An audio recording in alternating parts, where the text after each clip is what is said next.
And I know there's millions of people that went in our service, but I had the experience of being the first number drawn in the selective service in 1940. Let me do one thing first. If I could just have you give me your name first and last and the Okay. correct spelling, and I can set my audio levels while you're doing that. So if you go ahead. Okay. My name is Henry W. Mooseker, Mooseker. And you go by Hank And I go by Hank or Moose, either one. or Moose? Yeah. Did they start calling you that in the service? Or Yes. No, they started calling me that in grammar school. Oh, is that right? Yeah. Oh, wow. So now you started filming. You kind of have. You said you have an interesting piece. Entree into World War II. Yeah. Tell me about how you got into World War II. Well, I graduated college as a chemical engineer in 1940 in June, and I had the world by the ass because I had a good job, and my job was a process control engineer in the pulp and paper industry. And in September, first week in September, they had the selective service drawing, and that Saturday afternoon, I was sleeping in my room. And my cohorts, it was a rooming house, came and jocularly told me that my number had been picked, the first one out of the hat. And I thought they were kidding, but they weren't. So I got into the Army, and it was in a small town of Tyrone, Pennsylvania. And they the Elks decided, and I was a member of the Elks at the time, decided that we need a party for this man. And my friend said, we'll get you so drunk that you'll never pass the exam. And they literally did that. In fact, my landlady the next morning said to me, I don't mind you guys coming in late, but moving trunks around at night is not the thing to do. She didn't know they carried me upstairs. So came 7 or 8 o'clock, and I went to the bus and got on it, and I was still pretty well snockered, and I went into the examining room and saw all the different doctors. They first undress you, and then they had stations, and there must have been 20 stations. Finally, I got to the last one. The guy shook my hand. I wondered what the hell he's shaking my hands for. He said, now you're a member of the Army. So I went back home, and then this little town realized that I was the first soldier to leave this town. So they decided to have a feat, and they had another one. And they celebrated my departure, and I went into the service to Fort Belvoir in a heavy vehicles maintenance company, and I wasn't there very long. I got to be a corporal real quick because I could type. And the next thing I knew, my commanding officer sent me to officers training school, and I was in Southern Virginia at OCS, and I was there for 2 months, and I was looking forward to getting my officer's bar, and I get a letter from the Secretary of War, and the Secretary of War writes to me and says, dear so-and-so, we need you more out of the Army than we need you in the Army. So if you take this letter to your commanding officer, he'll give you an honorable discharge. So I thought I was very enamored of my girlfriend, and I wanted to get married in a hurry, and she was willing. So I took it to the commanding officer, and he looked at it, and he said, you don't mind if I make sure this is, real? 2 days later, he comes, he says, it's real, here's your discharge, you come down here, and I got it. So I went down there, and I thought, well, this is goodbye to the Army. So I promptly, a month or so later, I got married, and 9 months later, we had a baby. And I thought, well, I had the world I had a fairly good job, I thought. And since they wanted me out of the Army, I thought, well, this is good. But what I didn't realize was that very early in 1944, I got a letter, that says report to active duty. And I thought, what the hell are they talking about? But then I realized I'd been discharged into the reserves, so they still had a string on me. So I reported to Indiantown Gap. By the way, I had to bundle up my family and send them to New York, where my parents lived, do something with my furniture, which wasn't very much. and report to Indiantown Gap. When I got there, I reported to the sergeant, and I said the last time I was in there, they were training me to be a logistics officer. And although it was mentally challenging, it was boring as all hell. And I said, I'm going in the Army this time. I want to be somewhere where the action is. He said, have no fear. We just got the place for you. And I said, what's that? He said, the infantry.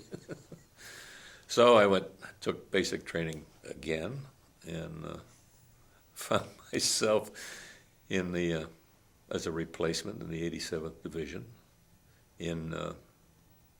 at Metz, France.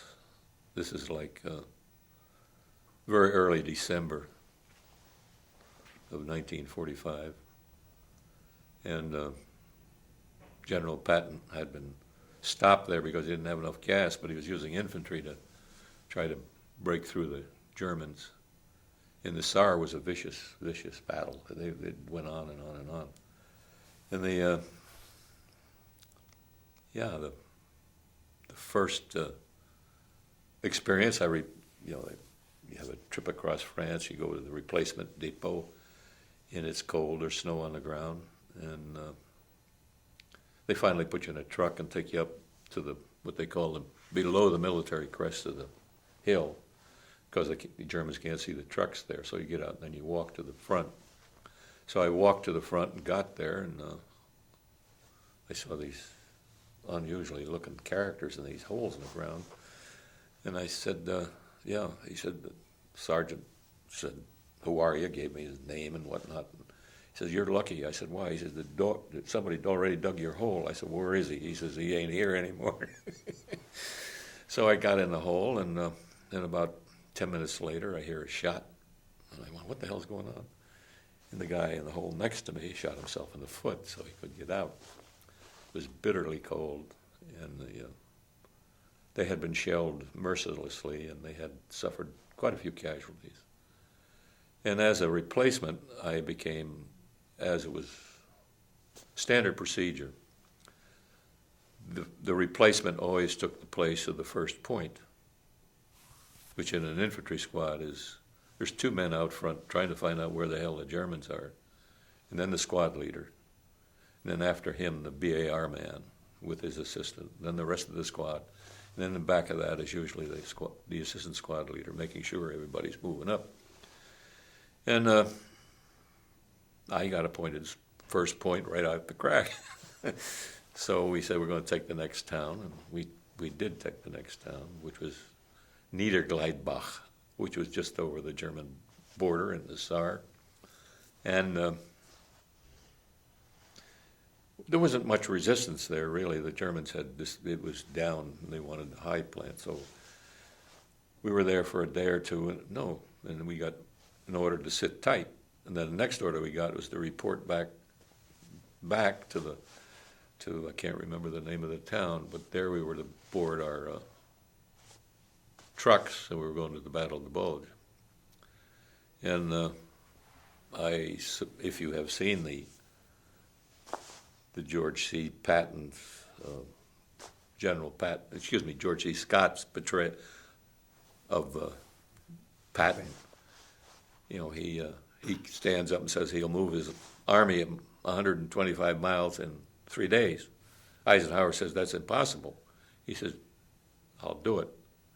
And many people have wondered how he did it. What he did was to take every vehicle in the Army, whether if it had wheels, if it had treads, it had anything, it would run. He would load it with infantrymen and soldiers. Even artillery caissons were loaded, so that this, group would advance about 25 miles, stop, and all the men would get off and start marching towards Belgium. These vehicles would turn around, and they'd all reload, and this hop, skipping, and jumping would go on until we got to Belgium. We got to Libreville in less than 3 days, yeah. And the food wasn't all that great. And I can remember trying to sleep on the truck. You only had 25 miles on the truck. It was wonderful. And I woke up and this muzzle of this M1 was looking right at my, and I poked the guy and I said, "God damn it, get that piece out of my snoot." He says, "Oh, shut up, it isn't loaded." And he says, "See," so he bent over and he pulled the trigger and the round went right up through the canvas. So. As an infantryman, did you have to carry everything that was yours? Everything that was ours we had to carry, yeah. What? But we didn't carry much into battle. Generally, in a battle, you knew you were going into a battle because they would dole out the bandoliers of ammunition. And usually you got 5 bandoliers of ammunition. You also had an ammunition belt across, which carried your canteen, your entrenching tool, your bayonet, and the first aid pack.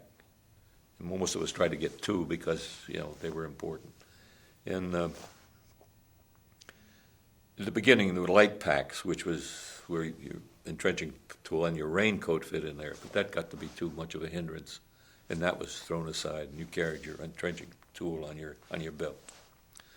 In the midwinter, you were given your OD, greatcoat, in a helmet, and a wool liner, which was, you were glad to get them.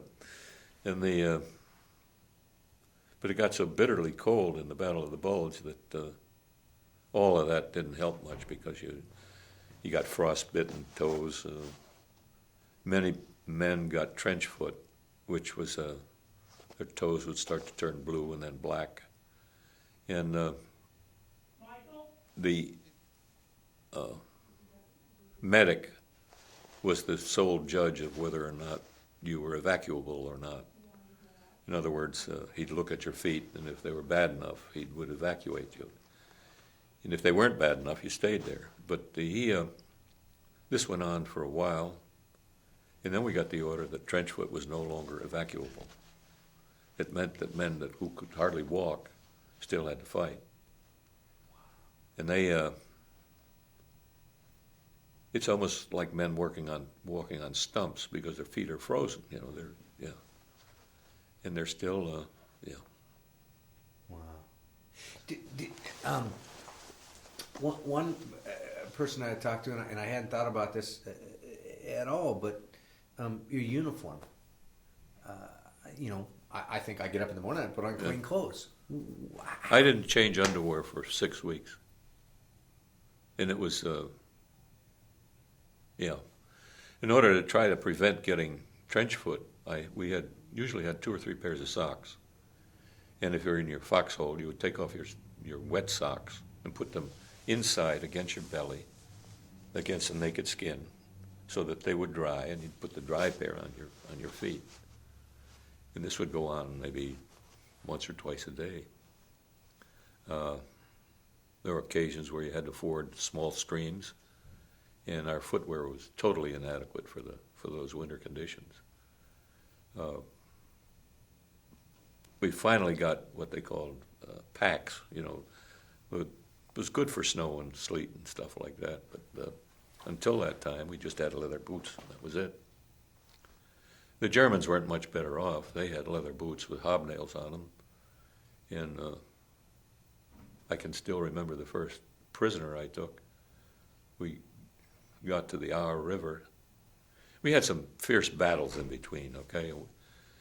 And from the 23rd of December to the 7th of January was pretty much continual battle, with replacements coming in to take the place of the guys that were hit or trench foot. Or we also had some fevers because, in that kind of an atmosphere, there was lots of pneumonia and that kind of stuff.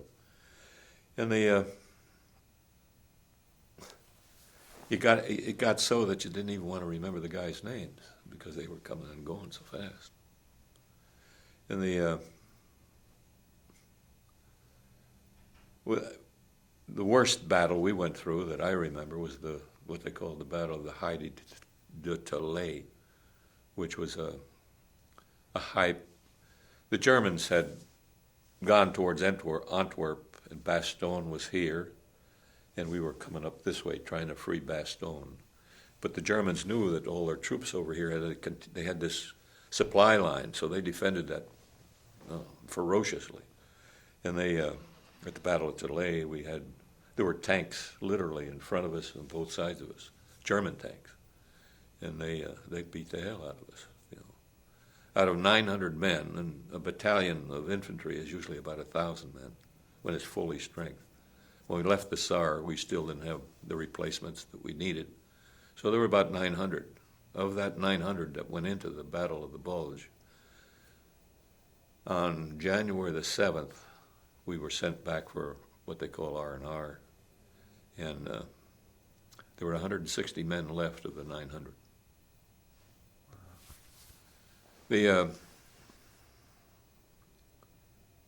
I can't describe how low the morale of the troops was at that point. And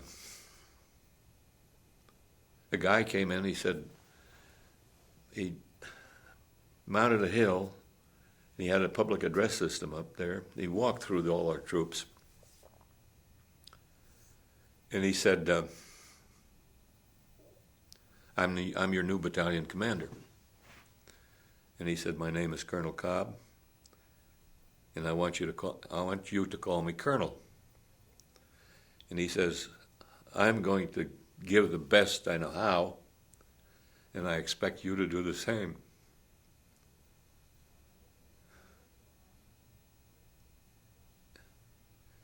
And then he said, most of the officers in non-coms deliberately covered their emblems of rank because the Germans were good at picking off the ones that were.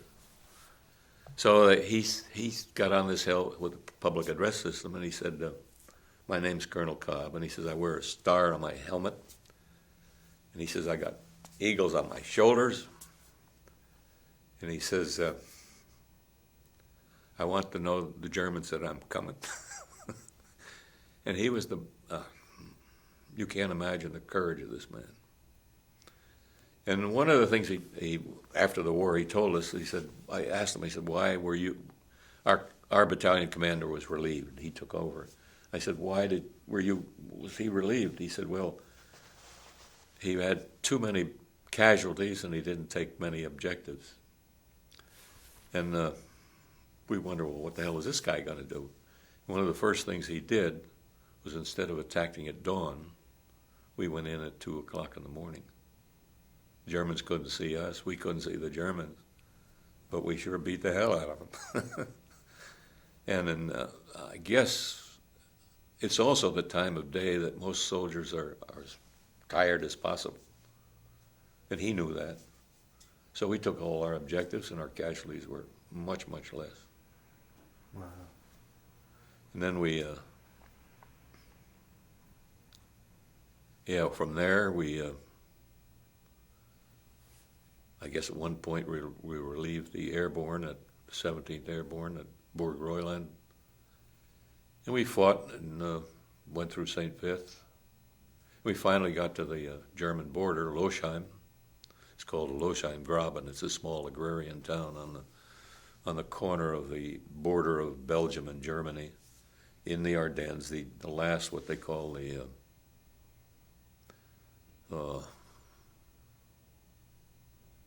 I can't remember what the Germans call it now, but anyhow, it's again the German border, and there's the beginning of the Siegfried Line. The dragon teeth are all along, and we were, I could speak German. My parents were born in Holland, but my mother had gone to school in Germany, and had grown up till she was 14 in Germany. So she was very fluent in Germany and had friends and was a sponsor for a German family that came over and lived in our house. So the first language I learned was Dutch, the second language was German, and the third language was English. So knowing German, and as soon as the powers that be knew that I knew German, I had the outpost duty, and it wasn't all that bad, because I can remember one night the Germans call it the Pfalz. We call it the Palatinate, which is a stretch of German territory inside of the border that goes down to the Moselle and Rhine, and it's sort of, I was on outpost duty in 100 yards in front of the company out in the hole, and all of a sudden, you're supposed to call in every hour, and they're supposed to call you and see whether you're still awake or not. And the phone rings, and I pick up the phone, and the guy starts talking to me in German. So I answer him in German, and my company commander gets on the line, and he said, "What in the hell? God damn it! What the hell's going on?" I said, "There's a couple Germans on the line." He says, "Oh, you're full of shit." I said, "No, I'm not." And he shut up, and the German said to me, "We know exactly where you are." And I said in German, "That's good, I'll be waiting for you." And I never saw him that night, but I never slept a wink that night. Because I could follow the wire just like they could, you know. So they had captured one of the All they did was, clip clip in the line, and you know, that's it. Wow. And they, then we, the 8th Armored preceded us. We got a break through the Siegfried Line. It was pure luck, really. But for a good week, I was at outpost in front of the Siegfried Line, and our artillery, we had much more artillery than the Germans had. And I suppose the Germans considered wasteful because we just, and watching the pillboxes on the Siegfried Line, the artillery would mark the target with a phosphorus shell.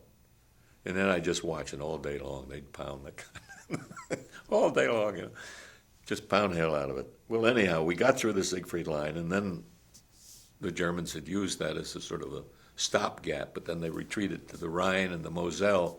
That was natural barriers. And the 8th Armor went down through the Palatinate, or the Pfalz, as the Germans call it. And we got to the Moselle. The tanks are in town. Their motors are off now. Everything's quiet. We got there about 10 o'clock at night. And we figured, well, they put us in buildings, you know, German buildings. I thought, geez, this is great. 2 o'clock in the morning, up. They got the boats down the river, and we crossed the Moselle. And we fight there. This is where the colonel gets a Distinguished Service Cross, because he personally captures about 14 Germans by himself. And he was a dead crack. He was very quick with his carbine. He could shoot and hit what he was shooting at in a matter of seconds. But anyhow, we crossed the Moselle, and there, we had drunken engineers that paddled the boat across. You know, they had fish traps in the Moselle. Are you familiar with fish traps? Or they are Venturi type brick walls inside the river, just below the level, to increase the velocity at that point. And that's where they try to catch the fish, with nets. And we hit one of these places, pitch dark, 2 o'clock in the morning, and the goddamn boat starts to go in an eddy. And these drunken engineers, I thought, Jesus, these bastards are going to hear us on the other side. So I finally get on the other side, and we take off. And I find a German in his foxhole fast asleep. And I thought, oh, you bastard, I could have killed you right now. And I didn't. So I took his rifle, rapped him on the head, and said, "Get out," roused him. So he gets up, and of course he doesn't want to get shot. No, he's coming out and all that shit. And he says, I said, "Turn around." So he turns around, and the Germans always had a mess kit on their back. A long tapered thing, was well insulated. And I was hungry in hell. So I took this from him, and he had wurst and potatoes and some, I don't know, sauerkraut or something in there. I ate the whole damn business. He was my first prisoner. He got to be hungry when joined the troops. And yeah, it was further to my right. There was quite a bit of action. That's where the colonel was. That's where he took 21 or 15 or 16 German prisoners. And then we regrouped, and then we were going to take Rennes. And the Germans were excellent in establishing roadblocks and strong points to prevent you from going further. And it was their standard procedure. They always left 1 or 2 men or 3 men behind with plenty of ammunition and a machine gun, and that was, had the field of fires all set. And we ran into this, and we outflanked them, and we finally got some Germans gave up, but many of them just stayed there till they were dead, especially the SS. These were SS troops. And they were, so. But it was dark then, and we were supposed to take the town of Rennes, which is right on the Rhine River. It overlooks the Rhine. And the colonel says, we're going to stop here tonight. It was dark by this time. And his superior said, you got to move in and take Rennes. And I heard him talk on the phone. He said, if you want to take these, we hadn't slept for a day and a half. He said, if you want to take these tired soldiers, he says, they're not able to fight anymore. He says, just send somebody else, because I ain't going to do it. And we stayed there that night. The next morning, we took Rennes, and it was a pretty good firefight. We lost some men. We lost 2 men that night with friendly fire. And he was the squad leader, and I had become the assistant squad leader, so now I'm squad leader. And we take Rennes, and my squad takes a bottling works, which was rather unusual, because it was a spring there, they were bottling that, but they were also making some kind of a pop. It was almost like Coca-Cola. And they had beet sugar and whatnot. But what I was surprised of was that the Russian women had been imprisoned there, and they had to run this factory. They had to do the work and whatnot, and they were let out on Fridays and Saturdays to clean the head man's house, and then they'd come back. And anyhow, I busted in there, and this Russian woman looked at me, and the first thing she says is, "Can you speak German?" "Oh, no, can you speak Russian?" I said, "Hell no." "Can you speak German?" I said, "Yeah." So I spoke German to her. She looked at me. She said, "You need a shave." And I had that 3-day growth beard. And she said, "Sit down here. I'll give you a shave." So I put my rifle away. I thought, Jesus, this is nice. Put my rifle down, sat down. And she lathered me all up. And then she comes at me with a great big straight razor. I thought, holy shit, it'll cut my throat. So she shaved me and did it deftly. She was... Yeah. And then I said, "Well, you must know where everything here is in this town." And she said, "Oh, yeah, we know, because we got to clean these important people's houses." So I said, we need some good stuff to eat and wine. So she got us a demijohn of Moselle wine. So we sat in that position, but like usual, if there's any women involved, they take the soldiers away right away quick. So they were gone, and we were getting ready to cross the Rhine. We sat there for about 5-6 days, and then we did cross the Rhine, and it was one hell of a battle, I'll tell you. It was, I lost. What was that like? I mean, from your viewpoint, going into battle, what's happening with you as you go in? What's your job? What do you see? What do you... Each day, as an infantryman, you see men wounded, some of them horribly wounded. You see some that are just, they got the $1 million wound, one through the calf. And it's, and you're always praying that if you get hit, you get $1 million wound. It's standard procedure, it's, and the other thing is that each day you think maybe this is going to be my last. And it's, you get a rough idea of the kind of resistance you're going to get by the amount of bandoliers they give you. And I can remember on one occasion they gave us 9 bandoliers. Now a bandolier has, 10 clips of 8 rounds apiece. And that was one of the other things. our commander told us, he said, one of the reasons that the units weren't expending their ammunition like they should be. And he drummed it at us that we had to shoot as all, and that's what we did. We just laid down fire you couldn't believe. And it was that's the way you win wars, really. And I think Powell today has said, if you're going to do it with ultimate force, because it's the only way to go. And we crossed, and that night, you know the Germans are on the other side. And C Company preceded us. Order of battle was each infantry battalion has 4 companies, A, B, C, and D. D's the weapon company, the heavy weapons. These 3 are riflemen, and each of those companies have weapons platoon. But the heavy weapons, which is the 88 millimeter mortars and the heavy machine guns, they're in D Company. Well, C Company preceded us across the Rhine, and as soon as the boats hit the water, these 20 millimeter German, they were really anti-aircraft guns, were shooting these boats up, you can't believe. And there was no thought of not getting in the boat, even though you saw the boats get blown to hell on the way across. And I guess when I talked to Colonel Cobb, he said the one thing that struck me was that everybody had a look of determination on them. They were going to do this no matter what, and they did. So we got it down the other side, and luckily our boat was not hit.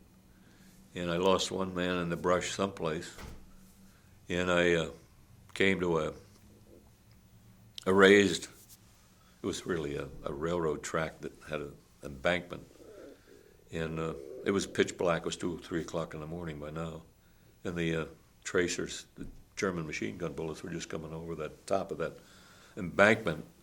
And if you see a tracer, that's one bullet, but there's 5 in between that you don't see, okay? But these tracers are coming, and you know there's this deadly fire, and they have the what they call they've sighted in so that they know where they're shooting. And I spread the squad. By this time, I'm squad leader, so I spread the squad across and I wondered, what the hell are we going to do now? Pretty soon I hear a voice in the background says, you bastards better get up over that railroad embankment and get that machine gun, or I'm going to start shooting you myself. And I thought, well, you son of a bitch. So I turned around. I have my piece ready, too. And I hear this quiet voice in the background. Captain Robinson, give me your piece. You're under arrest. He said, now you go back to the bank on the river, and you get across no matter how you can, but you're under arrest and report to headquarters. He had to go back without weapons and whatnot. And then the colonel talked to me, and he said, Sergeant, he said, you know what you have to do? I said, yes. He said, go do it. And that was it. Then we went along the bank. We went right, because you never go direct fire, you go around them. So we went around, we got into this, it was almost like a ravine. And we crawled up that, on the high side of the ravine. Halfway up, there was a 20 millimeter gun emplacement, German, and it was shooting like crazy. So we lobbed grenades down, they shot down. Then they started shooting back, and we got the hell out of there. At that time, a guy comes, I see this fellow with a machine gun, and you've heard of Rambo. Well, must have been the first one, because he had a strap over his shoulder, and he had his machine gun like this, and he had the cartridge belt. He's got it slung over this shoulder, and he says to me, he said, I said, who are you? He says, I'm from C Company. I said, where's your squad? He said, I don't know where the hell they are. He says, do you mind if I join you? I said, hell no. This is real good. So we went up the hill, and you couldn't imagine the accuracy of his fire. It was absolutely unbelievable. We killed 3 Germans on the way up, and I can remember one of them shot my point dead, and his buddy, right after that, he jumped out of the hole and said, Kamerad, and his buddy, he wouldn't take that. He killed him at this point. Anyhow, we killed one or two more Germans, and we took their holes at the top of the hill. And this trouble, they had a machine gun hole, which is a double hole with a space in the middle for the machine gun. So I put the BAR man there, which is a man and his assistant. And the only trouble is it's facing the wrong way, but that didn't bother us. We spread the squad out. And then we suffered 4 very serious counterattacks by what we didn't realize was that not too far from this particular high point in the Rhine, there was not an OCS, but a cadre of training non-coms for the German army. These were pretty elite troops. And I can remember after we'd taken the heights, we figured we got it made. I told the boys to get it safe as possible. And I see this German coming towards me in green field uniform. And I thought he's going to surrender. He's about, I'd say 150 yards away from me in the brush, and I can see him. So I'm thinking he's just walking at us. And I thought, he must be going to surrender, All of a sudden he raises his arm like this, and he says in German, I can't remember the number, but so many meters, so many clicks left, and I knew goddamn well what that meant. And I said, boys, get down. And then the mortar started coming in. He was we were counterattacked 4 times that night. And there were 1, 2, 3 men, 2 men killed in my squad. One earlier had been killed on the way up. And our own planes tried to strafe the attacking plane, Germans, and got so close to us that their strafing fire was literally hitting our front line. And I can remember seeing a tree about 4.5 inches in diameter, literally being cut off by these 50 millimeter machine guns. And then I can remember one brave son of a bitch. You have these recognition panels that would tell the Air Force where the hell we were, and he ran out in the field and threw it out there. What all was going on, and that didn't stop. And then the artillery started coming in. The Germans didn't give up; they just kept coming. And it was, So after the battle was over, we finally got tanks across. Be that as it may, we,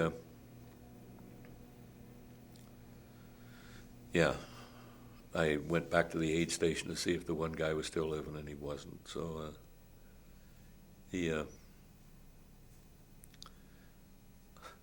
During this battle, there's 2 Air Corpsmen without weapons, and how they got there, I don't know. They're walking along, and the colonel remembers asking me, "Who are you guys?" And he said, "We're from the Air Force." And they had pistols or something. And he said, well, they were picking up rifles, wiping the brains and the blood off of them. And he said, "What are you going to?" He said, "We're going to fight."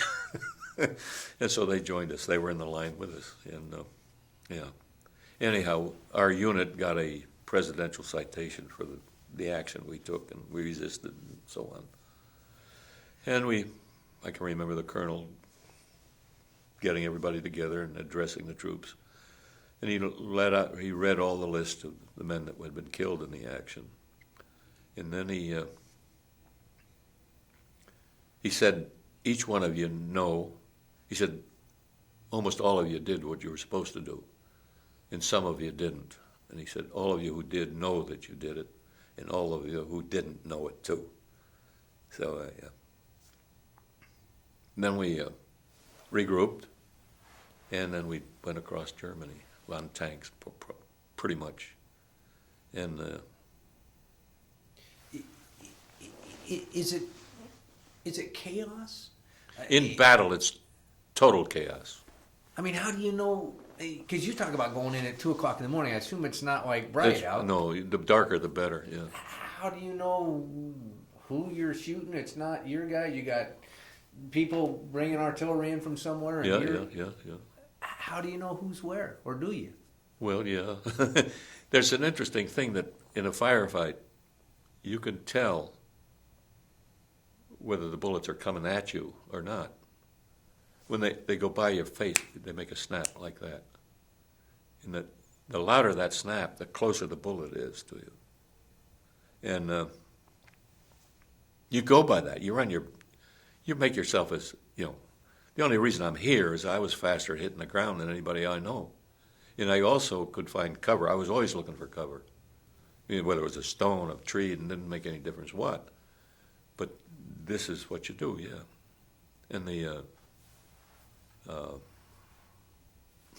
the idea is to throw as much fire back as they're throwing at you, if not more. But I mean, you talked about C Company going in before you, and the Germans are in there, and now there's this hodgepodge. Yeah, but an American is an American. But I mean, if it's dark and yeah, but you always talk. So there is enough communication. Oh yeah, communication. Okay, Yeah. That's what I was wondering is how you. Oh yeah. Because I just imagine. Oh yeah, there's always communication in the squad. And you go through this whole liturgy of night signals, and then there's also day signals. You arm. This means you come running here, circle at this point. There's all kinds of hand commands that you use in the daytime, and at night it's whispers really. What's it sound like? I never thought about that. To be in the midst of all that, can you describe what? Well, it's sheer terror, that's for sure, and it's you get to recognize certain aspects of fire. For instance, the most deadly weapon the Germans had was an 88, because its muzzle velocity was faster than sound. So you didn't know that the shell was coming until it burst within you. And then you heard the report, and you knew it was an 88. But all the other artillery, you always heard a whir before it came in. So you made as much cover as you could. And you always had your entrenching tool, and you always used it. It was more important than your rifle most of the time. That night on the Rhine, I fired so many rounds through my M1 that when I looked down the barrel, there was a groove around the air, what they call a gas port, which is the mechanism that makes it automatic. So I just threw that rifle away and picked up another one, because there was always extra rifles around. But the chaos in battle is, you don't know what this. All you know is that direction is where you're supposed to go, and it's. And I guess one of the most frightening things is the shriek or the scream of somebody wounded, because that's very real. The medics they were outstanding. We had one called Kentuck. That's the only, and if that's what you would hear. If somebody got hit, you hear a scream, then you hear medic, and then he would go where the person was hit and try to do something for him. I can remember one firefight. We got close enough. There was a German laying next to me, and he'd been severely wounded in his belly, and he was screaming and hollering. And it was awful, really. So I called for the medic, and he came. I said, "Can you do something for this poor son of a bitch?" Because he said, "I'll take care of him." So he got the morphine out. He put him to bed. No way the guy was going to live, that's for sure. So I put him to sleep peacefully. But the medics were unbelievable, really. They had no weapons. They had this big red cross here on their helmets on four sides. And most of the time the Germans, didn't shoot them. But sometimes they did.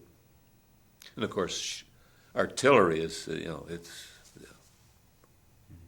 again, there's nothing, in severe combat, there's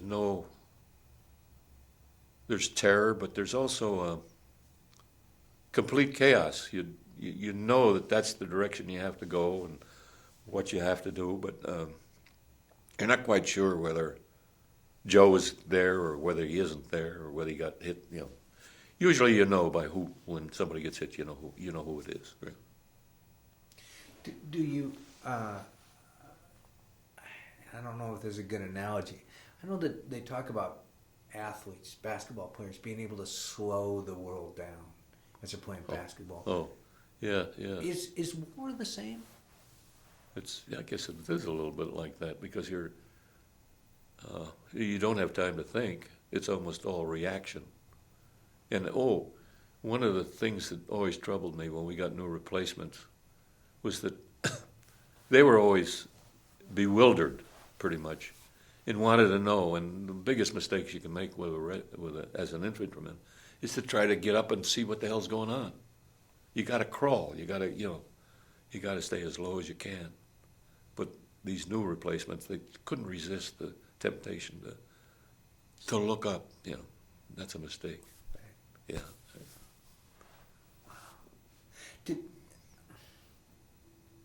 How did you? It seems like, this is so foreign for me, but it seems like you really have to find a different part of your mind Yes. to be able to separate from these are real people that are dying around you and people in front of you. Can you describe at all what your mind does? Yes. You don't become too friendly with new people. You have their friends, sure, but the new ones, their names, and you assign them duties, and you do your job. But you don't get too close, no. It's and the fear, the fear is absolutely stark. It's I can remember in the battle when we crossed the Rhine, of making a vow to God. And you do those kind of things, for sure. How old were you when you went in? Well, I was 24 when I was overseas. So you were an old man. I was an old man in the squad, yeah. Wow. But I was, most of them were 18, 19, yeah. One of the unusual things about our division was that the 87th didn't go into the line until early December of 45. But they experienced pretty heavy casualties. But the division was made up of mostly ASTP men, which was the Army Special Training Program. And these were bright men who were assigned to colleges to learn either engineering for the engineering corps or to become flyers, and there were thousands of them. In this division was almost all the riflemen were ASTP men. They were bright, they were smart, and I think that's why we were successful, because they were smart. They were trained good soldiers, but they also, they had their smarts about them, which is you always need them, always. You need, What was the areas that you were fighting in? What was the geography like? Were you in cities or forests or? Well, in the Battle of the Bulge, in the Saar, it was generally a hilly country with wooded areas and little towns interspersed among these agrarian sort of places. In the Ardennes, and the reason that the Ardennes are the pine trees, and there are farms there, and rolling country again, but little stone houses that housed the Belgians that were tilling these soils, the farms, and they'd taken a tremendous beating because the Germans went through there in 1940. They went back through, and then they came back through in the Bulge, and then we came back. So 4 times these poor bastards had us, And I noted one thing about the civilians, that, they knew whoever had the gun was boss. It was so obvious. It was, and who could blame them? They They had their cellars, of course, and that's where they would go into. Yeah. And that's another thing. We, as infantrymen, we got pretty good at scrounging because we didn't get enough to eat. Really, you knew when you were moving all the time, sleeping very little. We got. Oh, incidentally, they gave us a carton of cigarettes every week. They were free, and we used them all up because we thought it might help keep us warm. I guess I don't know, but anyhow, we'd take a little town or something, and first thing we do is go through the houses and look for something to eat. And these houses always had a can of fat, okay? And then little else, you could go in the root cellar and find, I can remember finding Brussels sprouts and carrots and that kind of stuff, and potatoes. And I'd take this grease and put it in my mess kit, put it over my candle into my foxhole, heat it up, try to fry the potatoes, the sliced potatoes, and put the Brussels sprouts in them and eat it. Because K rations are, they're supposed to be sufficient, but they're not, believe me. You never get enough to eat. And I got to tell you a little funny story. We all had talismans. We had good luck. We had, the Catholics wore their charm, but mine was a peculiar one. I figured that as long as I didn't run out of toilet paper, I wouldn't get hit. And you can't imagine how difficult it is to find toilet paper in Belgium or SAR or whatever. And when I found it, I would hoard it, and we already taken everything out of our gas masks. We'd stuff whatever we could carry in our gas mask. We didn't carry packs anymore. All we had was a rifle. This gas mask was full of our personal things like a toothbrush, which we used very seldom, and they issued condoms to us, And we wondered what they were very useful. We used them to keep our matches dry. We, tie a knot in it, and it couldn't get wet. We used them to put on the end of our rifle so the snow and the ice wouldn't go in there, because that was dangerous when that happened. So, that was the good uses of the condoms. That's the only way I used one. So did you get the condoms with your K rations, or how did they give you? Yeah. They came with your cigarettes and your So did somebody think you had a lot of free time out during the war? Or what? The Army is very concerned about getting sick. That's one thing they don't want to have happen to you. Now, did you ever have any of that? I heard people talk about camouflage toilet paper. Oh yeah, I heard the ink didn't stay on it very well. That's true. I heard you had people called the greenasses. Yeah. Huh. Yeah. When our drive through Germany, you hear commanding officers talk about being pinched out. Well, we had so many forces in Germany that they'd all go forward at one time, and some of them would join ahead of you, so you were pinched out. And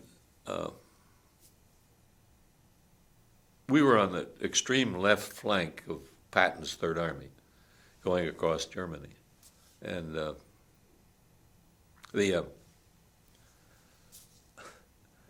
recon outfit from the First Army beat us into Buchenwald by a day, okay? But we went into Buchenwald, and you couldn't believe it. That's absolutely unbelievable what they had done to people. Whoever was living was a skeleton. Their sleeping quarters were literally shelves that were about so far apart that went from the ground up to the ceiling, and it was about this high, and they had 2 feet, and they were just shoved in there. There was a pile of cadavers, naked cadavers, on one side. The furnaces were still hot. They hadn't had time to put them in there yet. I still have some pictures of the furnace. They had steel bars that they put this trundle on and the corpse, and they shoved it in and then turned on the gas, burn up And anyhow, you couldn't believe. Oh, that's the other thing they did first. They got all the people from the town, which was about 4 miles away. They said they didn't know it was there. Bullshit. and they had these people come into the camp to pick up the cadavers and bury them and clean up the place. And our command was, don't give these inmates any food, because in the first day or so they did, and they literally killed them because their stomach couldn't accept the food that they were getting. But then the medics took over again, and they started feeding them in their veins, and they saved a hell of a lot of people. Then we went on across Germany, and I can remember we were, I guess, it's Thuringerwald, which is a forest, and there's a road through it, and my squad was sent to make sure there was no Germans on the left side of the road. It was all wooded, because they could sit there with a Panzerfaust, and the tank come up, they just blow the tank tread off or hit the tank. And we were cleaning the woods. We came to this about 100 yards of open country, and I said, I guess we got to cross this because there's more woods down the road. And I looked at and I said, okay, guys, we're going to cross this, and we're going to cross it as fast as we can. We get on the other side, we're going to get down in we ran across that, and I looked on both sides, and every guy was, nobody stopped. Nobody said, maybe we oughtn't do that. They did it. And I thought, my God, these are Americans, they're different. Anyhow, we finally got to where a machine gun stopped us, okay? And this guy, another SS, dumb son of a bitch, and they're shooting at us pretty good. We're laying down a field of fire against them. Then pretty soon I hear this tank coming up the road. Now, it occurred to me that the reason they sent us through this to make sure the tank could come along so he wouldn't get hit. And the tank came up to him, and this German machine gunner turns his machine gun onto the tank and starts shooting at the tank. And the tank, he puts a round into this is a roadblock, trees all over, and a machine gun in the middle, And he puts a round in, and the dumb machine gunner, he's going to say, well, I'm still here. You didn't hit me. So he starts shooting again. The second round, they just blow the whole goddamn thing apart. No more machine gun, no more machine gunner, nothing. He's all gone. We go back, and I'm hurt a little bit on my calf. And I go back to the company, and they look at me and say, you better go to first aid camp. So I go to the first aid station, and they wrap me up. They say, I walk out the door, and they said, you just got a Purple Heart. I said, what? I said, yeah. So I got a Purple Heart. Then we went on into Czechoslovakia. Finally, Klingenthal was the headquarters of our battalion, which was on the border. And there was a little town in Czechoslovakia, and somehow I got told to take my squad down, see if there's anything in that town. So I took the squad down, and I suppose there was 9, 10 houses, as many barns. It was a small agrarian kind of a dorp. And we went from house to house, and we found old women, we found middle-aged women, we found nice, pretty women, young women, we found old men. That's all we found. We couldn't find any German soldiers anywhere, We looked around. So we went back and called back to the headquarters and said, there's no Germans here. They were afraid that there were Germans around. And evidently there were, but we didn't know that. And I got the order. I said, now you take your squad and go back on the hill in your foxholes and get in your foxholes and don't go out at night. And we had seen these pretty girls in town. And Whidden, I don't know whether I should say this or not, but he was always chasing tail, all right? And I made sure all the men were in their holes, and it's about midnight. And I said, now, you heard the orders. You stay in your holes tonight and don't go out of the holes. And we figured the war is over. This is like May 6th. The war ends on May 8th. And we know the damn thing's almost over. I don't know how many thousands of Germans had quit, we'd captured and whatnot. So at 2:30 in the morning, I hear this burp gun go off. And I think, oh, shit. I knew exactly what happened. And I looked, checked the holes, and this guy's gone. So we have a telephone call back and tell them what happened. They said, well, at dawn, you go down there and see what's happening. So at dawn, we go down, and there he is, and he's shot up with a burp gun, which is a Schmeitzer hand machine pistol, and he's deader than a mackerel. And I call back and tell him what I found, and then I get an order. They said, go back to your foxholes, and a runner will come up to you with orders. So I go back to the foxholes, and we're there. Pretty soon the runner comes up. 2 runners come up. They're all loaded with phosphorus grenades, and he hands each of us 2 of them. By now we got about 10 men in the squad, so this is about 20 phosphorus grenades. And the order is go into town and burn it down. I'm a little, this bothers me, but after all, one of my guys is dead there. And these bastards got to learn a lesson. So we go down and we chase all the women and the children out of their houses and throw the phosphorus grenades into the houses. It's amazing how how a house goes up in flames. And we burned the house down. My BAR man, Merle Koch, at that time was a farmer, I guess. They supposed to have the cattle out of the barns, but he hears this whinny, and he goes into the barn, and it's burning. And he gets his horse out, and the damn horse damn near kills him going out through the barn. Anyhow, he's all right. So that's, war is absolutely dirty business, no question about it. 2 days later, the war was over. But before that time, I'm again on outpost duty, and I'm still over the border in Czechoslovakia. And I get this command that a German command car will be coming by you, and you are not to take their weapons. I thought, what the hell's going on here? And I said, why? He said, well, they're coming in to surrender, and we don't want, they're running away from the Russians. And Patton wanted as many German troops surrendering to him as he could possibly get. So this command car comes up. You've seen it in the movies, but I didn't believe it. There's these German general with his staff in his command car, and he salutes me. And I thought, you bastard, I'm not going to salute you. I said, go that way. So they went that way, and about an hour later they came. And then the next morning, this whole division surrendered to us, and they, I can still see them marching down this road. This is a dirt road, and they're in route step. They're pretty beat up, There ain't a hell of a lot of them left in the division because there aren't that many men. And as they approach our line, I hear this German command to go from route step to parade march, and they all,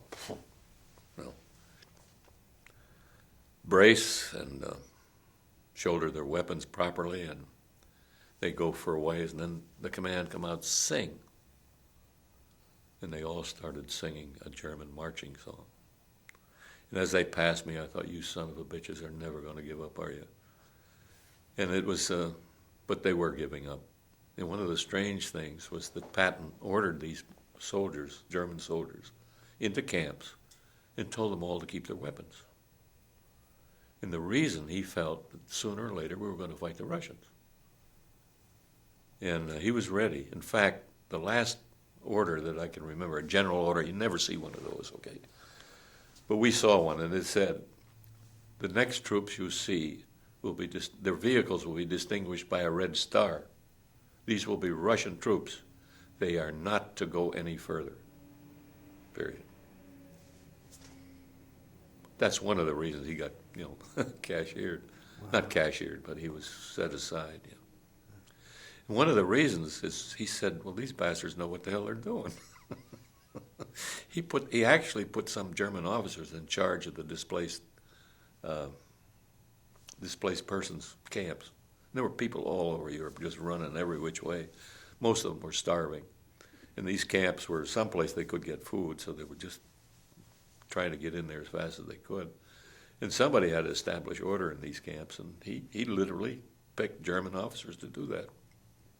Because it was these people were full of lice. They were, starving, really. And, yeah. It's not at all. I've discovered that quite a bit as I've gone through this. And this is, I'm billing this as World War II as told by whoever I happen to be. I understand. I mean, what you saw is as important as what the history book wrote, because you were there.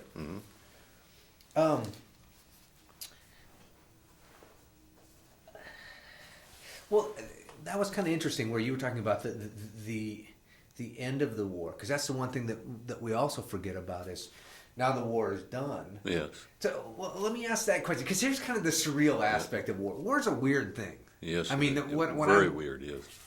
So one day, German's your enemy. Yeah. Next day, okay, they're not your enemy anymore. That's right. Is that pretty much how it happened? Well, not quite, because they're still our enemy, because we can't quite swallow that these people profess that they weren't really Nazis and they didn't really know that Buchenwald existed, and they didn't know. That's all bullshit. They knew it. But I think the other thing is true, that if they spoke out, they'd get shot. My parents were from Holland, and my father was one of 16 children. Now, his favorite brother was a couple years younger than he was. And he came to visit him, and I can remember him visiting us when I was 4 years old, 3 years old. And he went back to Holland. And if he was anything like my father was always quick to say what he thought about anything that he didn't think was right or moral But it got himself in a lot of trouble. But his brother was the same way. And he went back to Holland because he heard that somebody was squiring his girlfriend around, and he didn't want any part of that. But he stayed in Holland. He got married and had 2 children, a daughter and a son. And I know that if he was anything like my father, that he didn't like the Germans. And he was probably either in the resistance or was politically, not wanted by the Germans. And one night in 1942, they broke down the door to his apartment in Amsterdam.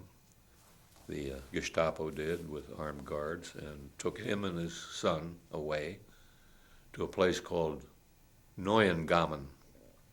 Neuengamme was a prison for political resistors and resistance groups and whatever. They usually shot the resistors. They lasted less than 6 months. We figured they shot them both. And I didn't know this until after the war, and I visited Holland. And, that's another story. But it's, and I don't know whether our people realize that hatreds go much deeper than they think they do. They transcend generations in Europe. And to think that something like Kosovo can be solved by sending some soldiers that are supposed to be policemen and nursemaids is ridiculous. It isn't going to solve it. We solved part of it, but it isn't going to go away. And again, I feel soldiers ought to fight wars, but they shouldn't be nursemaids or policemen or like we tried to do in Somalia, where one whole platoon of our finest soldiers were killed for no good reason at all. And we're not the world's savior. We need to protect our own selfish interests, okay? Because that's what made this country great, really. And it's not trying to run the world that's going to help us. I think it just gets us in a lot of trouble. It's like trying to separate your neighbor in a fight. It doesn't work. Keep your own nose clean, okay? And, okay, now we're at the end of the war, all right? So we're in pup tents in a field, and we got good rations, and everything is fine, except I'm coming down with yellow jaundice, and I know I am, because through the war, I saw my men individually get yellow jaundice. Where did it come from? Nobody quite knows. It was either from injections that we got when we came overseas or bad water. believe it was bad water because we were always thirsty. We drank anything we could. So I know I'm getting sick, and usually that meant a trip to the hospital or whatever. So I try to hide the fact that I'm getting sick because I know I'm getting sick. But now I know we're going to ship back to the United States. So we get into trains and we go back through Germany, and there isn't a brick on a brick through Germany. It's along the railroad line. It was bombed to hell no matter what. So we get to Camp Lucky Strike, and I thought, well, maybe I ought to go to sick call. This is a big camp, thousands of soldiers there. And I went to sick call, and the guy looks at me. He said, hell, you've got yellow jaundice. Get in the hospital. I said, where's the hospital? He says, oh, next door. I went out that door, and I thought, God damn it, if I go in that hospital, I know I'm going to go on a boat and go home. I'll never see that boat. So I walked back, and I walked by the mess tent, and an onion rolls out of the mess tent. And I'm so fucking hungry, you can't imagine. So I pick up the onion, and I thought, oh, God, that looks good. So I take a bite like an apple. You never saw such an explosion in your life. All this stuff came out. But anyhow, we disembarked in about 2 days. We got on I think it was the USS Constitution. It was a fine ship.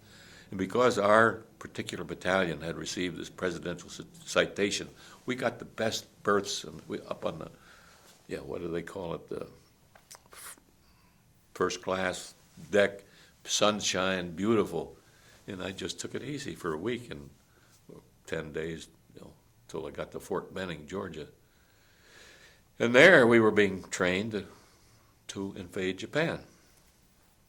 And it was, this was told to us, now you're going to go back through the whole damn basic training. You're going to do it all over again. We're going to really make tough men out of you again, We're being pretty beat up by that time. And I'm thinking, well, my wife is going to deliver a baby because I had, So I get a furlough, so I see her and come back. They dropped that first bomb on, I think it was August 5th, I can't remember exactly, 1945. And I think, oh, Lord, you did the right thing. And then 7 days later, they dropped the one on Nagasaki. And I said to myself, this war's over. There's nobody going to put up with this shit. Nobody can withstand it.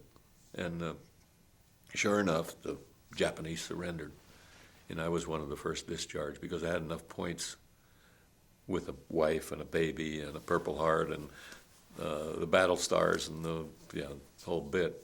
So I got home real early. And recently, about 3 years ago, for your information, I can't remember the name of the act that permits the publication of previously secret information of our government. With 30 years, I think it is, or 40, I can't remember. Maybe in the case of the Army it's 50. But anyhow, this came out, and I have the total Army,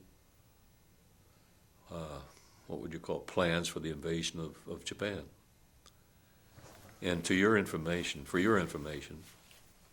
in that group of papers is a indication of how they're going to supply the troops that are going to land. Incidentally, our 87th Division was going to land just south of Tokyo, and 3 other divisions, 2 to the north and another one to the south. But they minted 700,000 Purple Hearts for preparation of the landing, because they knew it was going to be brutal.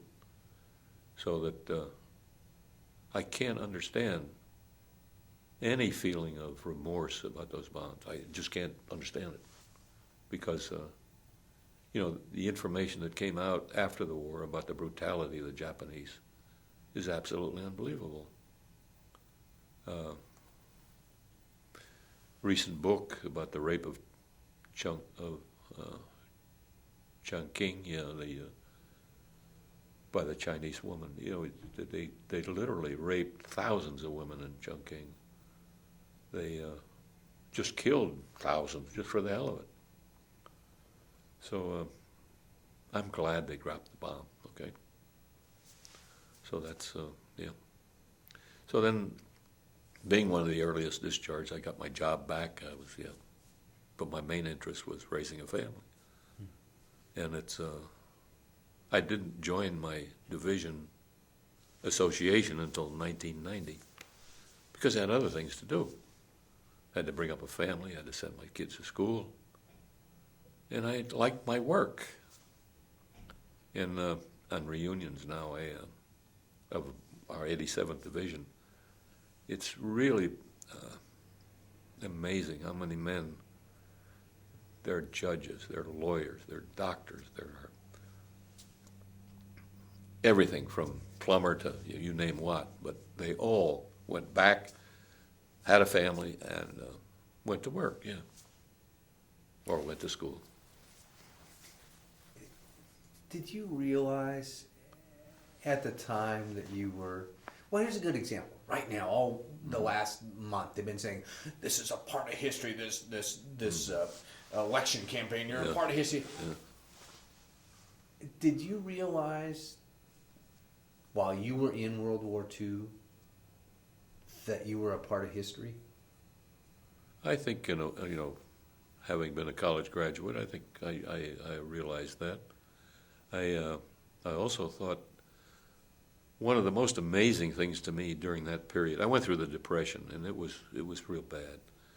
And there were times when we didn't have enough to eat, but be that as it may, there was never a period in as long as I've been living, where our country was so completely unified as during World War II. It was absolutely unbelievable. The farmers, everybody was working like umpteen hours a week. Everybody was employed, but everybody wanted to get this damn thing over just as soon as it could. Yeah. And it's hard to see the divisiveness that we see today when I can remember times like that. Because here we have the old against the young, or the young against the old, the blacks against the white, the reds against the, you name it, we've got it. And it's ridiculous. It's absolutely ridiculous. And I think back, when I was a boy, the immigrants from Europe, they were pretty much segregated in groups. There was Little Italy, there was Holland, there was Germans, and we used to call each other's names that you wouldn't think of using today. But it was almost done in jest, and it was almost done in camaraderie rather than trying to hurt somebody. And it's sometimes you don't understand why it's so difficult to say. Let me give you a litany of the names that we used when I was a boy. It was Dago, Wop, Kike, Spick, Squarehead. The Germans. Never mind. The Kraut, But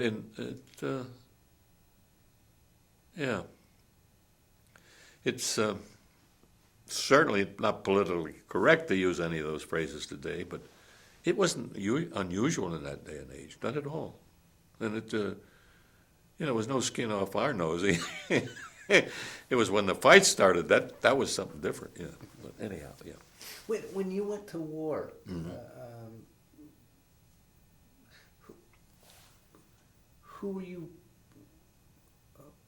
you going to war against? What were you personally fighting against, or who? A country, a person? What was it that? It was pretty much the Germans. They declared war on us. Yeah, and it was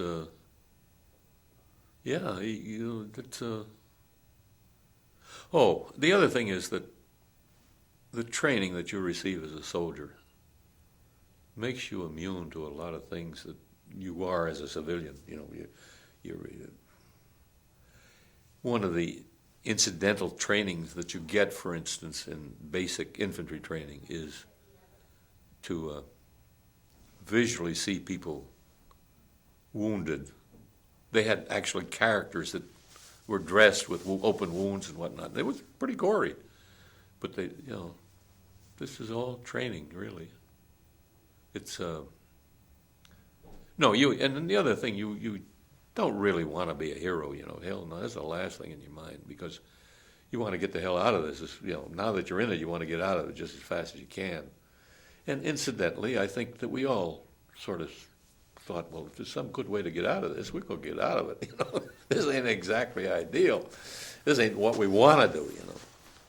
But then on the other hand, once you're committed, Jesus, it's just absolutely amazing what Americans can do when they want to.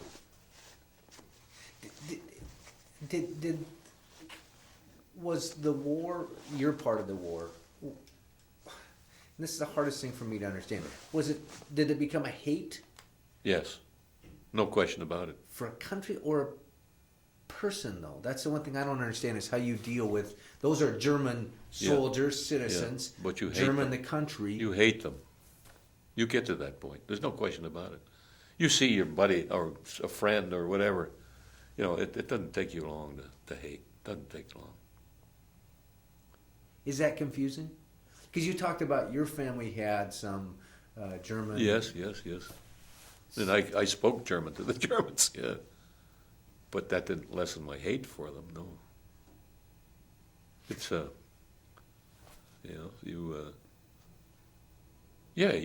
out to kill you, so you want to kill them first. That's what it is.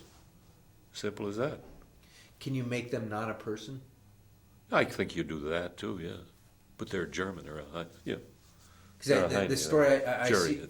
you talked about coming up and finding the crowd sleeping in the foxhole there and taking his gun out, and all of a sudden here it's a one-on-one thing. Yeah. Then it gets a little rough, yeah. Oh, okay. Yeah, you just don't kill people indiscriminately, no. There are those in the service that would do that, okay? But they're not many. Hell, there's sadists everywhere, I guess. They're not, thank God there aren't very many of them.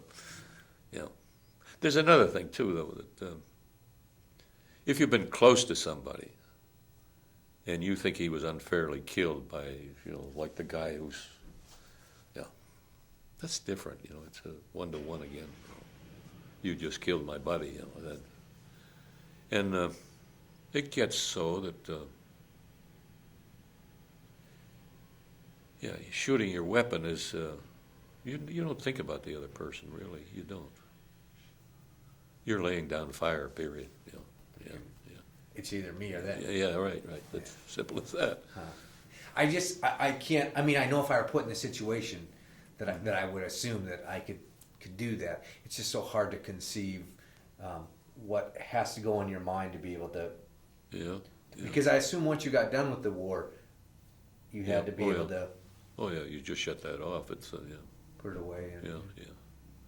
In fact, during that battle on the Rhine, there was a mortar shell hit the lip of my foxhole, and I was literally knocked unconscious. But I wasn't wounded. All right. The reason I wasn't, I had put some logs over the top, and I had my head underneath the. And for 3 years, maybe 4, after I was back home at work with my wife and family, we would go to bed at night, and every night for 3 years, just as I was falling asleep, that mortar shell would come into my foxhole and would explode, and I'd just jump out of bed, and my wife would scare the hell out of my wife because I heard this tremendous boom in my mind, and it took 3.5 years before that stopped. So there are memories, they're seared into you that's difficult to get rid of.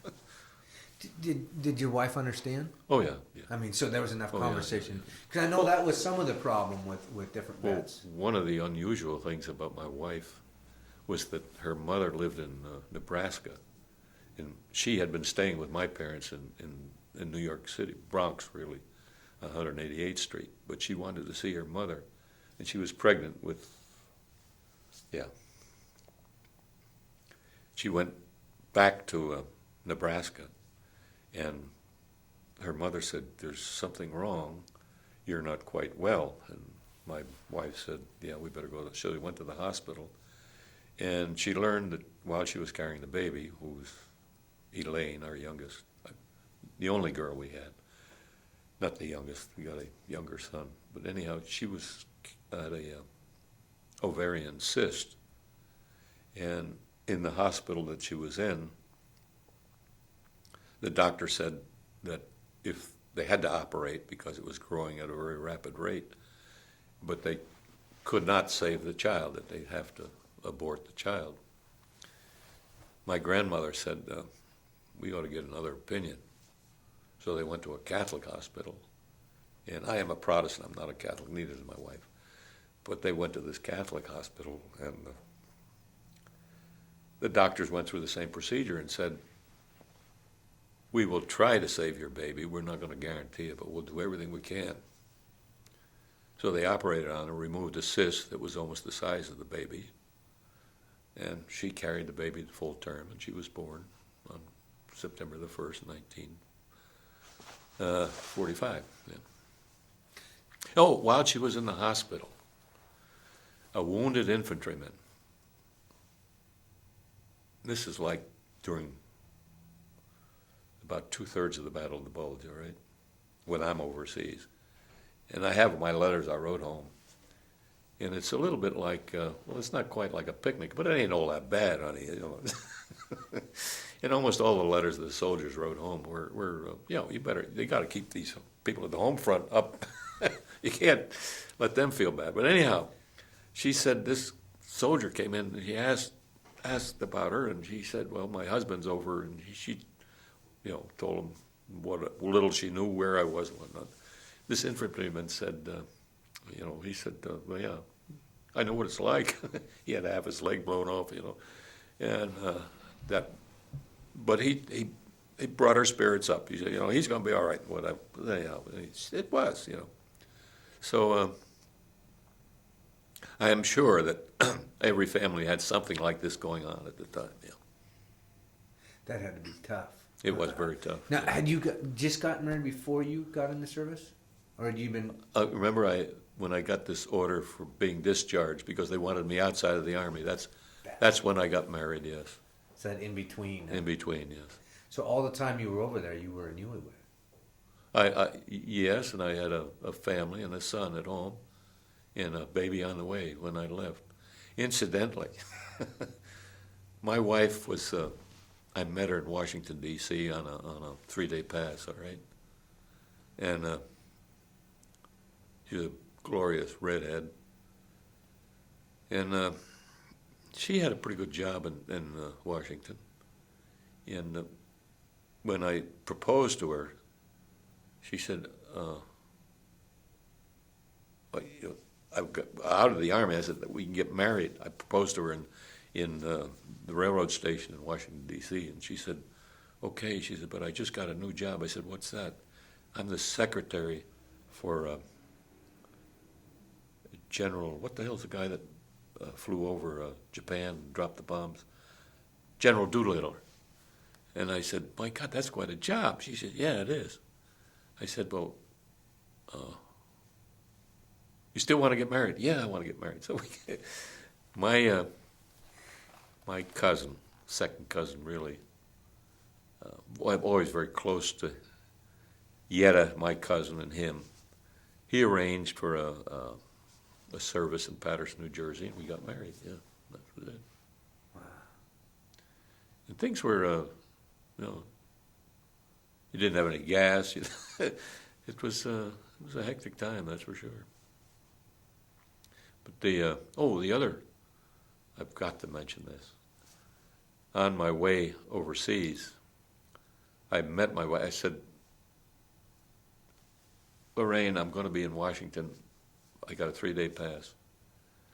And I don't know whether you knew Washington, D.C. in the middle of World War II it was absolutely unbelievable. And we got there, and I said, let's try to find a hotel.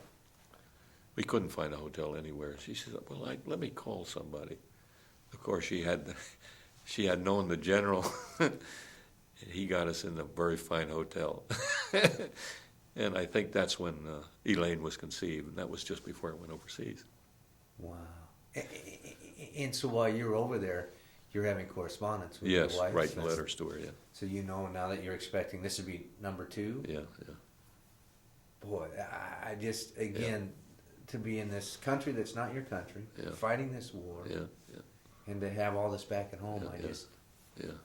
I guess I would assume that gives you a little extra motivation to say, That's right. Stay alive. It ain't gonna be me. Yeah, it ain't gonna be me. And when I was going overseas, they shipped us to Fort Miles Standage, right side of Boston, to put us on a boat to take us overseas. And the first command they gave us was that we got these fence around this post, and you're not to leave. You're absolutely not to leave. Here I'm in Boston, right outside of Boston. In fact, south of Boston. And I know it's right next to the railroad tracks, and I know the goddamn train runs from New York to Boston almost hourly, back and forth. And I'm looking at that fence, and I'm thinking, that fence ain't big enough. So they tell us, it's maybe they're going to shoot you or whatever, but I know my wife's in New York, and I'm in Boston, and I'm sitting here waiting for a boat to go overseas. And comes dark, at 10 o'clock, I go to the fence, climb that mother, and jump over the fence or run over to the station. And I ain't got no ticket. I don't have any money. I get on, train stops, I get on. I know it's going to New York. I know the directions. I get on the train, and I figure, well, what the hell's going to happen? So the conductor comes, tickets, please, tickets, please. He comes to me, he says, soldier, where's your ticket? I look at him, I said, conductor, I don't have a ticket. He said, you come with me. I thought, Jesus, they're going to throw me off the next station. So he takes me into the dining car, and he sits me down.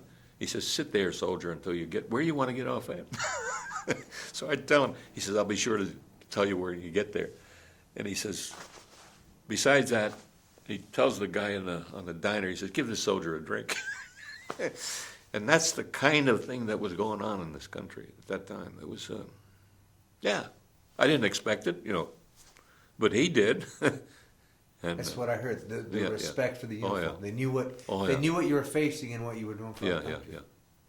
Wow. And everybody had somebody over there. Everybody did. One place or the other. On this West Coast, it was mostly in the Pacific, but on the East Coast, it was almost all Europe. Do you think that there, or what would you think that your message from World War II to future generations, to great-grandchildren that you've never met, what message that you think should be left with them?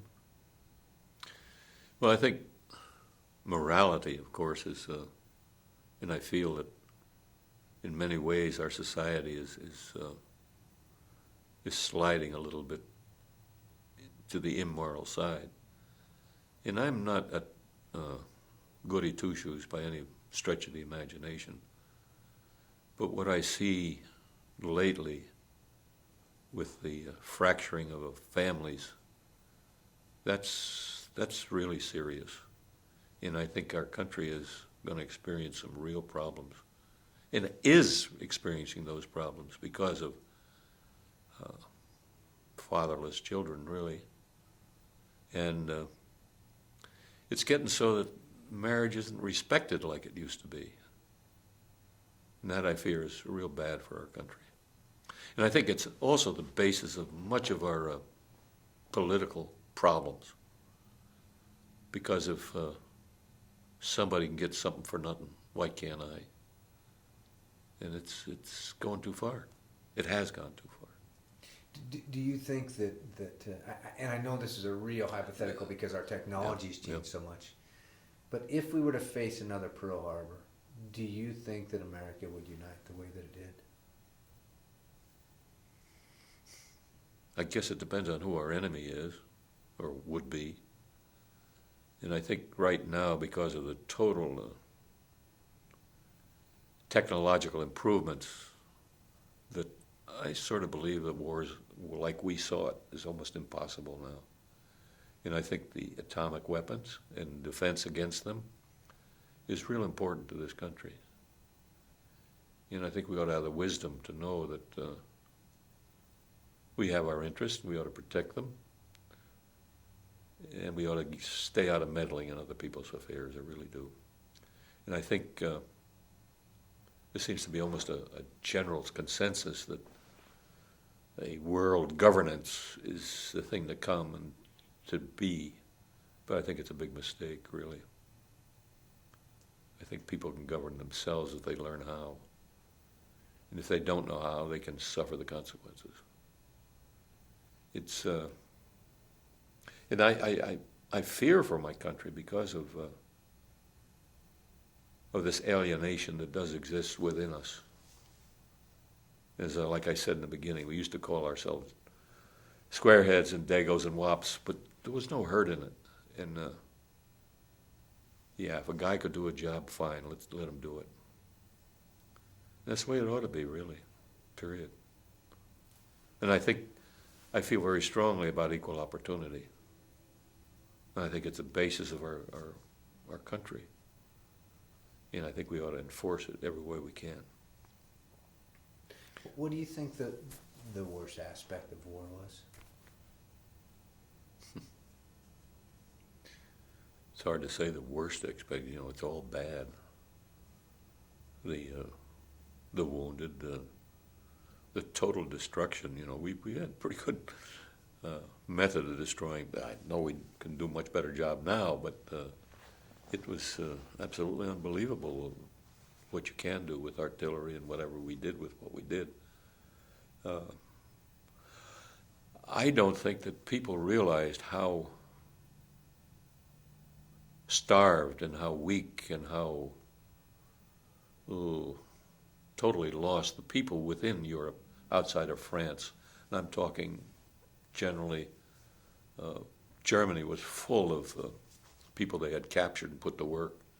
There were all kinds of displaced persons. It was absolutely unbelievable how, people from Poland were down in the southern part of Germany, the Dutchmen. I can remember halfway through Germany, you had these little compounds in every town, and the indentured or the slaves that were put in here, and they'd go to work in the town and doing whatever they had, and they'd come back and work in this compound. We'd always bust them open first. And along the way, I got two Dutchmen, and they were about 21 years old, and I looked at them, and I could speak Dutch. I said, what are you doing? He said, we were working in this factory. They put us here. I said, well, what are you doing now? He said, we're going to Holland. I said, Holland's 300 miles away. I don't care. We're going to Holland. And off they went. And I can remember another thing that really got me. Towards the end of the war, we had hot meals. And we had mess line, all right? In the mess line, you got your menu, you ate, and then you washed your mess gear. And they had two cans. One was full of soap to wash it, and then one to rinse it. And the one that rinsed always had a skim of grease on the top of it. This Russian was there with a crust of bread, skimming the grease off the water in the rinse pan and eating it. And I thought, my God, you got to be awful hungry to do that. And that's where the people were. So I think starvation, hunger, disease, you can't believe the lice on these people. It was absolutely unbelievable. Hunger, starvation, just wounds. It's just awful. Period. Is America a good country? Are you proud? I'm proud to be an American. Yeah. In fact, I do quite a bit of traveling. I travel. My wife and I travel extensively. Maybe 14, 15 weeks out of the year. And I think we've been in all the countries of Europe except Poland, Finland, and Russia. And we go to these countries, and the people are well fed, and they're happy, and they're, by and large, I think we pretty much paid the bill, really. In many ways, we still are, which I think is you got to cut that shit out, okay? It's about time they took care of themselves. Yeah, it's, so I'm still very proud to be an American, no question about it. There's no country in the world like it, or ever. Well, I think there might be, but We are a melting pot, and that's one of the greatnesses that I see. And I believe immigration is good for us, but it ought to be controlled. And when I was a boy, the immigrants had to be sound of limb and not sick. If they were sick, they weren't let in. Yeah. And all through my professional life, I've seen. Oh, one thing that bothers me is our educational system. And I say this from 1950 on, not just recently. The thing that bothered me is, as an engineer, and who I was proud of being an engineer, all right, and glad that I got my education in this country.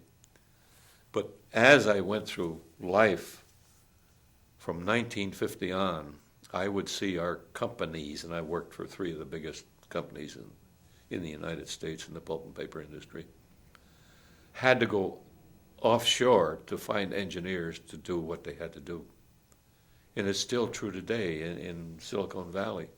They can't find enough of our people to do the jobs that are really plums. And I think it's a shame. It was then, it is now, and will continue to be. Because these are good jobs. They're not, they're the real good jobs in our society as far as, talking our status. They're good jobs. We pay well. They don't have long hours. They're, When you see the flag go by, a parade or wherever it may be, what do you feel? When I see what? The flag, our flag. Oh, I feel very proud of it. And I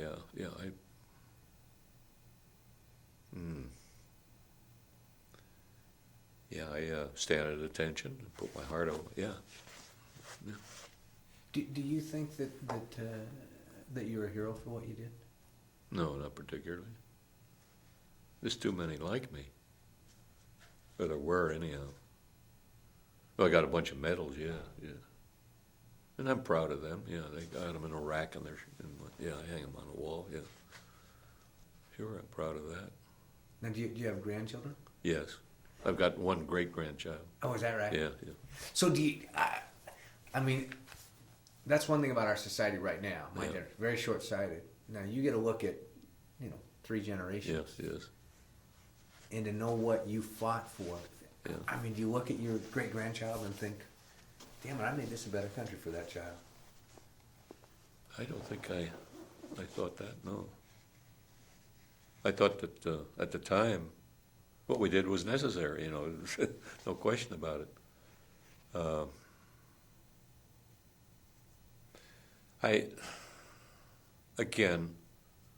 I've spoken to you about my feelings about the breakdown of the family, the fact that maybe our educational system isn't what it could be. What troubles me most is not the system, but it's the people. If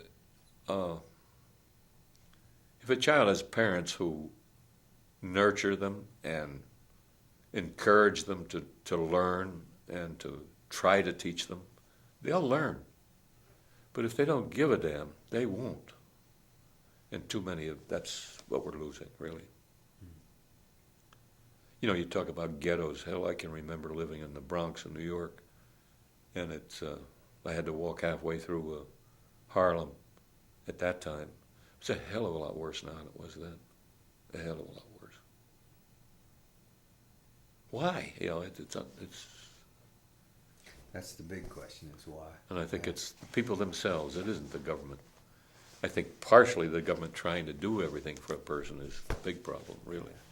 Well, like you said, I mean, you look both globally and you look locally and say it's time for them to do something for themselves. Yeah, We can't be the peacekeepers of the right. world and everything like that. Huh. that's very true. Yeah. That's. It's been a pleasure. Thank you. Piper airplanes, okay? Unarmed. And they were forward artillery observers. And these bastards would be flying about, I'd say maybe 200 yards up, and that's about all. And they were, flying over these lines, and it's a wonder all of them weren't shot down. So many of them were, but and how the hell they had the guts to go up in that goddamn little plane and fly around? So it's almost like flying a little Cessna over Yeah, there. yeah. Except people below you with See, guns and it other wouldn't things. move very fast because they had to go look and see what the hell was down there. And sheesh. And they were spotting troops. Yeah, spotting troops, Yeah. and calling the artillery in on,